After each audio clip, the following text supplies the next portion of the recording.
walang kapatawaran. Yan ang matapang na mensahe ni Vice President Sara Duterte, mga kababayan, no, dito sa mga taong nanira at nagtraidor sa kanya, mga kababayan.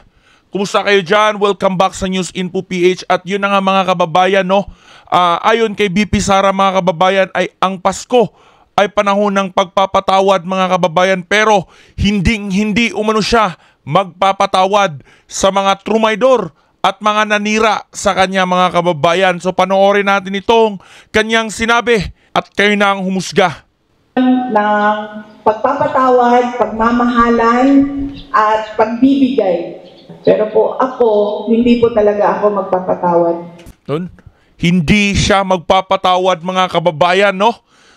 Dahil nga siguro grabe itong nararamdaman ni Vice President Sara Duterte na bigat sa loob, mga kababayan, kung saan, no, ipinaubayan niya noong nakaraang eleksyon ang presidential posisyon, mga kababayan, para dito kay President Bongbong Marcos na ngayon, mga kababayan, ayon kay VP Sara, ay ginamit lang siya para manalo dito sa pagkapangulo. At ang nangyari nga, mga kababayan, no, ang ginagawa ngayon ng administrasyon ay tinitira at sinisiraan itong si VP Sara Duterte, na kung saan kaliwat ka ng kaso ang isinasampa para ito'y mapa-impeach, mga kababayan.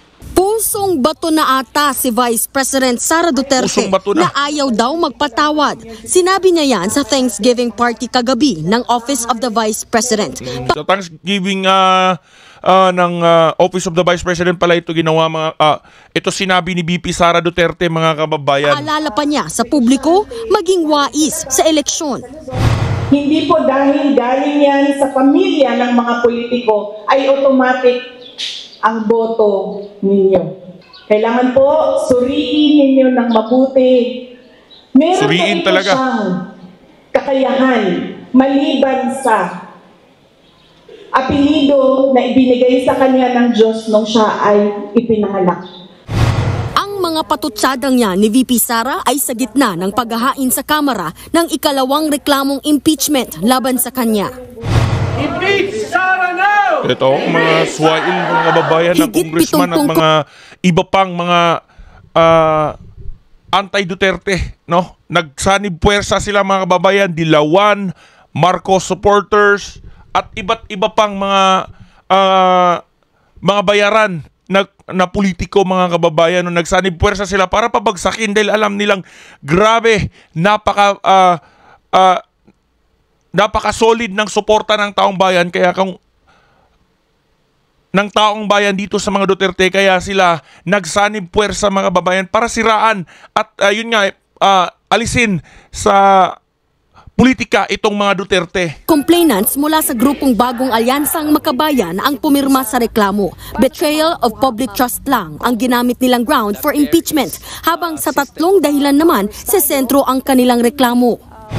Una, ang anilay pang-aabuso ng bise sa discretionary powers niya sa paggasta ng higit 612 million pesos na confidential funds.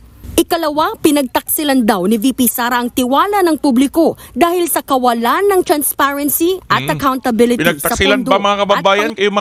Kayo makakapagsabi niya, no? Napakaraming taong bayan ang nanonood, mga kababayan, no? Nakita ko nga yung isang post na isang bias media, mga kababayan, na pinopost nila yung Duterte administration, mga kababayan, kung saan may maraming napatay. At yun nga, mga kababayan, bumaha doon ang mga comments ng netizen at sinasabing namimiss nila yung ganon dahil nga yung mga patay naman yun ay mga durugista at mga kriminal, mga kababayan, at ang mga Pilipino, no, ay naging safe noong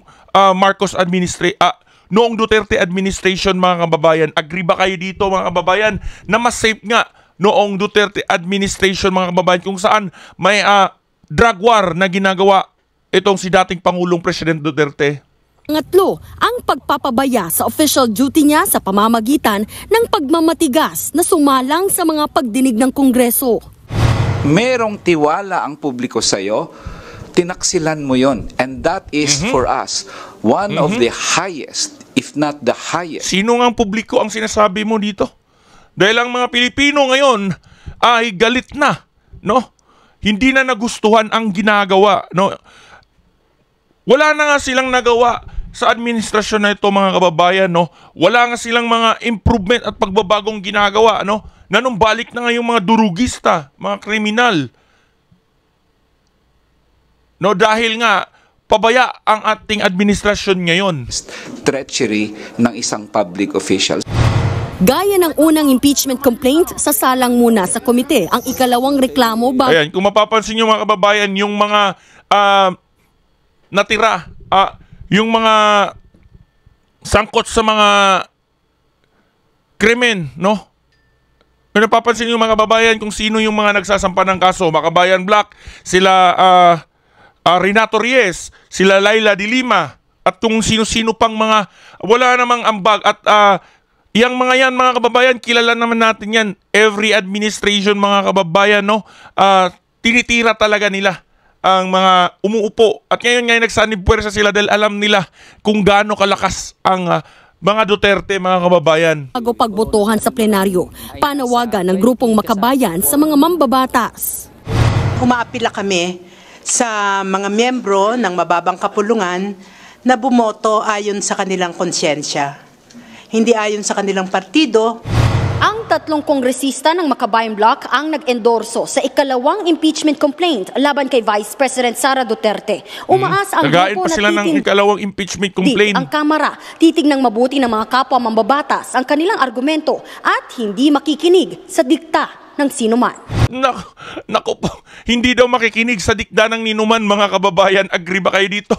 Naniniwala ba kayo dito, mga kababayan, na hindi umano sila nakikinig sa dikta ng ninuman, pero nakikinig sila sa pera, mga kababayan, dahil ayon kay Congressman Pulong Duterte, mga kababayan, ay mga bayaran naman ito. Kaya nga nila binibigyan ng oras ang panggigipit dito, pang single out dito kay BP Sara Duterte, no, sa dinami-dami ng issue sa buong bansa na dapat tutukan paggawa ng bansa para sa ikakaunlad ng ating bayan, ay nakapokus pa sila sa pag-i-impeach dito kay BP Sara Duterte, mga kababayan. At sino bang makikinabang dito? Wala nang iba, mga kababayan, no?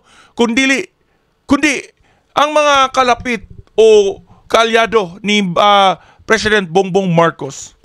Una naman ang sinabi ng Pangulo na wag na sanang pagaksayahan ng panahon ang impeachment, pero para sa mga complainant, this impeachment complaint is a challenge to Congress to show its independence, to show that it can stand on the side of the people. Nagbabalita. Ayun, mga kababayan, no, to challenge the Congress, di umano. Pero sila lang din naman yan, mga kababayan, no. Ayun na nga dito kay Senador Bato de la Rosa, mga kababayan, ay planado na itong ginagawa nila. At paniguradong madugong labanan ito, mga kababayan, dahil pagka nga na-impeach itong si BP Sara Duterte, napakalaking sigurado, mga kababayan, sigurado, mga kababayan, malaking gulo ito. Dahil nga, mga kababayan, no, nagpaabot na ng suporta itong Iglesia ni Cristo dito kay BP Sara Duterte, no, sa impeachment complaint na inihain sa kanya na magsasagawa nga ang Iglesia ni Cristo ng malawakang rally pagkontra dito sa impeachment laban kay BP Sara Duterte. Dahil alam nyo, mga kababayan, pag natuloy kasi ang impeachment na yan, mga kababayan, alam naman natin na lahat ng mga Muslim, Luzon, Visayas at Mindanao ay suportado ang mga Duterte, mga kababayan, no? Lalong-lalo na itong sila Normiswari, mga kababayan, at iba't iba pang mga Pilipino. So, naku, mga kababayan, malaking gulo talaga ito. So yun lang, mga kababayan, anong masasabi nyo dito sa video na ito? I-comment mo lang sa comment section below. At huwag mong kalimutan na i-share, mga kababayan, para mapanood ng maraming Pilipino saan man sulok ng mundo. Mag-ingat kayo lagi at hanggang sa susunod natin na video.